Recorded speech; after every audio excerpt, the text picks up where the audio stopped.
네, 안녕하십니까 동역자 여러분. 오늘 계속해서 하나님께서 믿는 우리에게 어떠한 약속을 해주셨는가. 하나님은 많은 약속을 우리에게 해주셨는데 구체적으로 하나님께서 우리에게 어떤 약속을 해주셨는가에 대해서 같이 보려고 합니다. 첫 번째로 예수 그리스도를 통해서 구원하겠다는 약속을 하셨습니다. 예수 그리스도를 통해서 구원하겠다는 약속. 앞에서도 하나님은 우리의 구원자 된다라고 말했듯이 하나님께서는 구약에서부터 그리스도를 통해서 자기 아들을 통해서 구원하실 것을 약속하셨어요. 인류를 구원하기 위해 하나님의 약속은 만세 전부터 하나님의 예정 속에 있었습니다. 그래서 원래 우리를 구원하기로 원하시는 이 약속은 만세 전부터, 인간이 타락하기 전부터 계획을 하고 계셨으나 그것들이 피조물들에게 계시되기 시작한 것은 아담과 하와가 범죄한 직후에 창세기 3장 15절에 보면 하나님의 아들이 뱀의 머리를 밟고 뱀의 후손들은 하나님의 아들의 발꿈치를 물 것이다, 이렇게 이야기하죠. 그래서 벌써 거기서부터 이 하나님의 예수 그리스도를 통해서 구원하겠다는 약속은 아담과 하와가 타락한 후에 창세기 3장 15절을 통해서 직접 나타나기 시작했다 이 말이죠. 그리고 때가 참에 하나님이 그 아들을 보내사 여자에게 나게 하시고, 이제 때가 되었잖아요. 때가 되어서 하나님이 그 아들을 여자에게 나게 하시고, 하나님이 작정하신 때가 찼을 때 하나님은 예정하신 대로 아들 예수 그리스도를 세상에 보내셨습니다. 그래서 때가 되어서 예수 그리스도를 여자에게 성령으로 잉태하게 하셨다 이 말이죠. 그것은 인류를 구원하시기 위한 결정적인 계시이므로 이로써 하나님의 계시는 완성되었습니다. 하나님께서 구원의 약속을 예수 그리스도를 통해서 구원의 약속을 하셨고, 그것이 예수 그리스도에 대해서 완성됐죠. 따라서 모든 인간은 예수 그리스도에 의해서 구원을 받을 수 있으며, 그것은 그의 대속의 공로와 믿음으로 이루어지는 하나님의 사랑과 은혜의 사역입니다. 그래서 하나님께서는 예수님을 통해서 구원하기를 약속했는데, 이것이 인간이 타락하기 전에 계획을 세웠고, 그게 직접 나타난 것은 아담과 하와가 타락한 후에 그 약속이 창세기 3장 15절에 나타났죠. 그리고 그 이후에 많은 선지자들과 율법 속에 나타나게 되었고, 드디어 때가 참에 이제 하나님께서 그 아들을 성령으로 여자에게 나게 하셔서 그 아들이 이 땅에 오셔서 우리 대신 십자가에 제물되어서 죽으심으로 말미암아 그 구원이 약속이 이루어졌다 이 말이에요. 그러므로 인간은 이제 예수 그리스도를 통해서만 구원받을 수 있어요. 하나님이 어떻게 구원하기로 약속했습니까? 아들을 보내서 그 아들을 통해서 다시 인간의 죄를 사할 수 있는 그런 약속을 해주신 거예요. 그래서 우리가 이제 와서 우리가 구원받는 유일한 길은 그 아들 예수 그리스도를 통해서예요. 다른 방법이 아니에요. 원래부터 하나님 그렇게 계획하셨고 그 아들을 통해서 죄사함을 주기로 했으니까 우리가 구원 얻는 유일한 길은, 죄사함 받는 유일한 길은 예수 그리스도를 믿어야 되는 거예요. 가끔 질문할 때에 꼭 예수 믿어야 구원 얻는 겁니까? 그럼 우리 조상들, 훌륭한 우리 조상들은 예수님을 몰랐다고 천국에 못 가는 겁니까? 이렇게 따지듯이 이야기를 하는데, 물론 인간적으로 생각할 때 그게 의문이 생길 수도 있어요. 그러나 우리가 어떻게 구원을 받는다는 사실을 알면, 하나님께서 원래 구원의 방법으로는 딱 한 가지 방법, 예수 그리스도를 통한 구원이라는 사실을 우리가 모르면 의심이 생길 수밖에 없는 거죠. 그러나 그걸 알면 유일하게 구원받는 길은 예수 그리스도밖에 없구나 라는 것을 알게 되죠. 누가 우리의 죄를 사해 줄 수 있겠습니까? 누가 타락한 우리의 죄를 대신 목숨으로 내어줄 수 있었겠습니까? 예수 그리스도밖에는 없어요. 그분밖에 없으니까 그분을 믿어야만 구원을 얻게 되는 거죠. 자, 두 번째 하나님이 우리에게 하신 약속은 성령을 보내주신다는 약속입니다. 성령을 보내주신다는 약속. 자, 요엘서 2장 28절에 보면 내가 내 신을 만민에게 부어주리니 너희 자녀들이 장래일을 말할 것이며 너희 늙은이는 꿈을 꾸며 너희 젊은이는 이상을 볼 것이다 라고 요엘 선지자를 통해서 성령을 보내시겠다고 말했죠. 그리고 예수님도 요한복음 16장 7절에 보면 내가 떠나가지 아니하면 보혜사가 너에게로 오시지 아니할 것이요 가면 내가 그를 너희에게 보내리라 라고 예수님도 말씀하셨어요.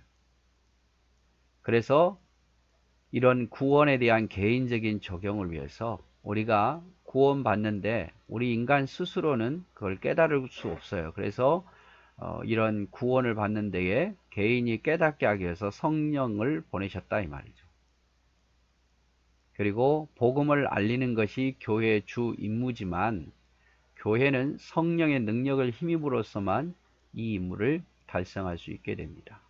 이와 같이 성령은 복음을 통하여 죄인을 회개시키고 믿음을 갖게 함으로 중생과 성화의 사역을 수행합니다. 그래서 성령이 아니고는 교회도 복음을 알리는 사역을 감당할 수 없고 개인도 하나님을 깨달을 수 없어요. 그러니까 성령이 오셔서야 우리에게 지혜를 주고 죄인인 걸 깨닫게 하고 또 믿음을 갖게 하고 중생과 성화의 사역을 할 수 있도록 우리가 잘할 수 있도록 도와주는 게 성령이 하는 일이죠. 그래서 하나님께서는 성령을 보내시겠다고 약속하셨죠. 그리고 요엘 선지자를 통해서 그렇게 예언하셨고 예수님도 그렇게 약속하셨고 드디어 성령이 오셔서 우리가 이렇게 교회가 형성이 되고 우리가 예수님을 알게 되고 예수를 믿게 되는 거예요. 그래서 하나님이 우리에게 약속하신 것 두 번째가 뭐냐? 성령을 보내시겠다는 약속이고 그 약속을 지키셨죠. 세 번째로 하나님께서 우리에게 하신 약속은 뭐냐면 복음으로 말미암은 약속입니다. 자, 이 복음이 뭡니까? 이 복음은 하나님이 선지자들로 말미암아 그의 아들에 관하여 성경에 미리 약속하신 것, 즉 복음은 예수 그리스도입니다. 예수 그리스도를 통해서 복된 소식, 기쁜 소식, 구원의 소식을 주겠다 이 말이죠. 구약 성경은 예수 그리스도에 대한 증언이고 예수 그리스도는 인류의 죄를 사하기 위해서 십자가 위에서 대속의 제물로 되신 대속주입니다. 이러한 예수 그리스도의 대속의 공적 효력이 죄인들에게 그대로 복음이 되는 것입니다. 즉 예수 그리스도가 복음이에요.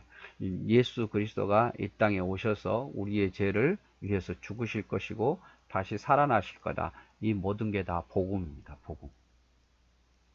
그리고 영접하는 자 곧 그 이름을 믿는 자들에게는 하나님의 자녀가 되는 권세를 주셨다. 즉 이 복음을 받아들인 자에게는 하나님의 자녀가 되는 권세를 주시겠다.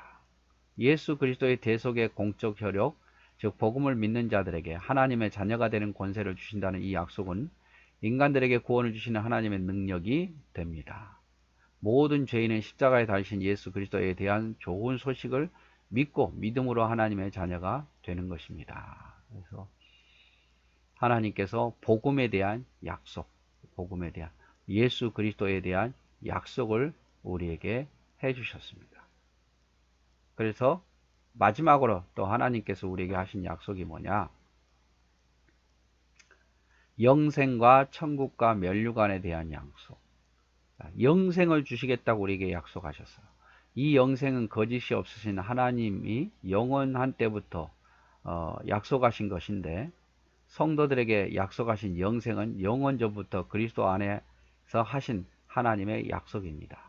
내 말을 듣고 또 나를 보내신 이를 믿는 자는 영생을 얻었고 심판에 이르지 아니하나니 사망에서 생명으로 옮겼느니라. 요한복음 5장 24절. 하나님께서 우리에게 영생을 주시겠다고 말씀하셨죠. 근데 이 영생은 어떻게 얻습니까? 내 말을 듣고 나를 보내신 이를 믿는 자는 영생을 얻었다.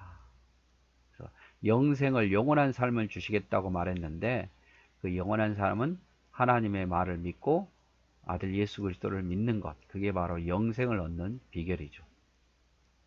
또 천국을 주시겠다고 약속하셨습니다. 천국의 비밀을 아는 것이 너에게 허락되었으니 저에게는 아는 바 되었나니 천국에 대한 약속은 예수 그리스도 안에서 얻게 되며 믿음으로 산 사람들에게 상속되는 나라입니다. 그래서 천국도 예수님을 믿어야 갈 수 있는 나라가 된 거예요. 면류관을 주시겠다고 약속합니다.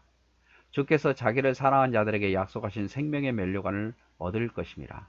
하나님을 사랑하는 자, 죽도록 충성하는 자들에게 생명의 면류관이 주어집니다. 이 면류관은 하나님이 그 종들과 성도들에게 주시는 상급으로, 이는 인간이 향유할 수 있는 최고의 영광과 존귀와 선물입니다. 면류관, 이 면류관은 주님을 위해서 충성하는 자, 주님을 사랑하는 자, 죽도록 사랑하는 자에게 주어진 거예요. 자, 똑같이 예수를 믿어도 어떤 사람은 주님을 덜 사랑하고 덜 충성하는 자가 있어요. 그렇죠? 게으른 자가 있죠. 부끄러운 구원을 받을 거예요. 그러나 하나님 앞에 충성하는 자, 주님을 사랑하는 자는 그에 따른 천국 외에도, 영생 외에도 받는 것이 뭐냐? 면류관이라. 면류관. 그래서 바울은 이것은 부름의 상을 위해서 내가 쫓아가노라. 이 상을 받기 위해서, 면류관을 받기 위해서, 혹은 뭐 다른 형태로도 많이 나타나죠. 하나님으로부터 받는 상, 착하고 충성된 종아라고 칭찬 들으면서 받는 상, 그것을 위해서 바울은 쫓아간다라고 이야기를 하고 있죠. 그래서 아직 우리에게 영생은 받았지만 아직 우리가 영생의 단계에 가지 못했고, 천국을 가겠지만 우리가 천국에 이른 건 아니고, 면류관도 열심히 충성하고 사랑하는 자에게 받겠지만 아직 이것은 조금 미래적인 이야기잖아요. 그죠? 우리가 영생 천국을 못 받았다는 게 아닙니다. 받을 거예요. 받을 걸 확실한데, 예수 믿으면 어떻게 보면은 이 약속은 앞으로 이루어질 약속이죠. 영생과 천국과 충성하고 사랑하는 자에게 받을 면류관은 앞으로 주어질 약속이에요. 자, 그래서 하나님께서 우리에게 많은 약속을 하셨는데, 첫째로 우리가 다시 보면 구원을 약속하셨어요. 근데 이 구원은 예수 그리스도를 통해서 이루어지죠. 그리고 우리는 예수 믿기 때문에 이 구원의 약속이 이루어졌습니다. 하나님께서는 이 약속을 지키신 거죠. 그 아들을 보내사. 그리고 성령을 보내주시겠다는 약속, 이것도 지키셨어요. 요엘 선지자를 통해서, 또 예수님을 통해서 성령을 보내겠다 했는데, 성령이 정말 오셨고, 성령이 교회 역사에서 교회가 사역을 감당하도록 우리에게 역사에서 하나님을 깨닫도록 하셨죠. 자, 복음으로 말미암은 약속. 복음도 이 약속이 이루어졌어요. 이 복음 바로 예수 그리스도시니까. 예수 그리스도가 이 땅에 오셔서 복음으로 살으셨고, 또한 그 복음을 우리가 전파하고 있는 중이죠. 그리고 앞으로 이루어질 것은 영생과 천국과 면류관에 대한 약속이 남아 있습니다. 그래서 예수 믿으면 영생과 천국을 받게 될 것이고, 더욱더 하나님을 사랑하고 충성된 자는 면류관도 받게 될 거예요. 우리는 이 면류관을 받기 위해서 꾸준히 지금도 하나님을 사랑하고 충성되게 살아야 되겠죠. 그래서 믿는 자들에 대한 하나님이 어떠한 약속을 했는가에 대해서 함께 보았습니다. 오늘도 사랑하고 축복합니다.